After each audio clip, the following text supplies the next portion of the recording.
From a pistol shot at Sarajevo, the first of the great modern world wars exploded. And almost overnight, all of Europe was engulfed in conflict. The assassinations of Franz Ferdinand, the Archduke of Austria-Hungary, and his wife Sophie was the spark that ultimately ignited the flames of the First Great War. That day in Sarajevo, 28th June 1914, the anniversary of the Archduke and his unfortunate wife, who was pregnant and who happened to be accompanying him.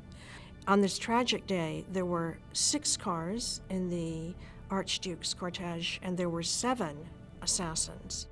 Gavrilo Princip, a 19-year-old Serbian nationalist who opposed the Austrian annexation of his homeland in 1908, shot the couple after an earlier assassination attempt that day failed.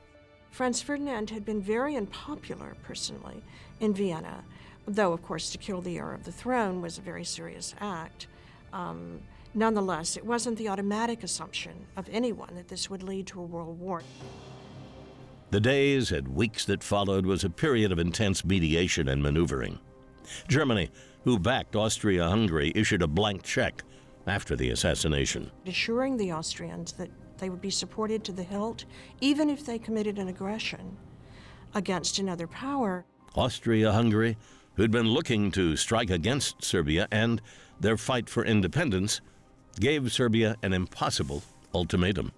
The Russian government attempted to warn the Austrians. This is a very serious chain of events wrapped up in this ultimatum that you mean to have refused.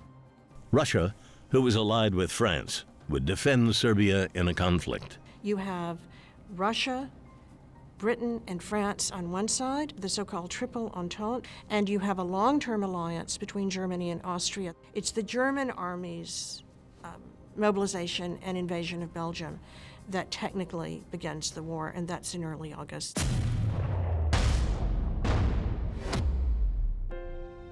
Europe was mired in carnage and death, as the first modern war turned entire regions into desolate no man's lands. Once the great armies had met head-on, the conflict resolved itself into a desperate struggle to hold this plot of ground, this foot of earth.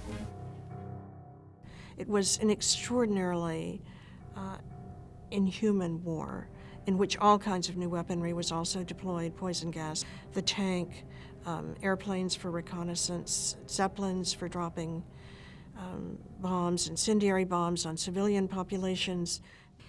The overall toll for the war was, of course, horrendous. Historians quibble over numbers, but let's say 16 to 18 million, and that may not take into account some of the Russian losses, which have been historically underestimated.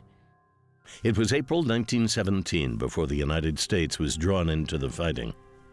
By November of the next year, the Germans were militarily defeated. They surrendered. Fighting stopped. And on June 28, 1919, exactly 5 years after the Archduke's assassination, the Treaty of Versailles was signed by the Allied powers and Germany, signaling an official end to World War I. The signature of the Treaty of Versailles was a very, very somber occasion for the Germans, who regarded it as a diktat, as an imposed treaty. The section on reparations, Article 231, sometimes called the War Guilt Clause, is viewed by some as a historic mistake. What the British did was to put a moral stigma and to say to the Germans and the Austrians, you exclusively caused the war. You were uniquely responsible for the war. Many Germans took this extraordinarily personally, that they were being morally stigmatized for causing the war.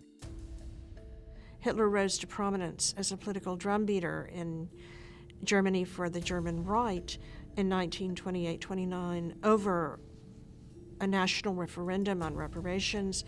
The whole Article 231 superstructure was very important to Nazi propaganda. The rise of Adolf Hitler is intimately related to the Treaty of Versailles.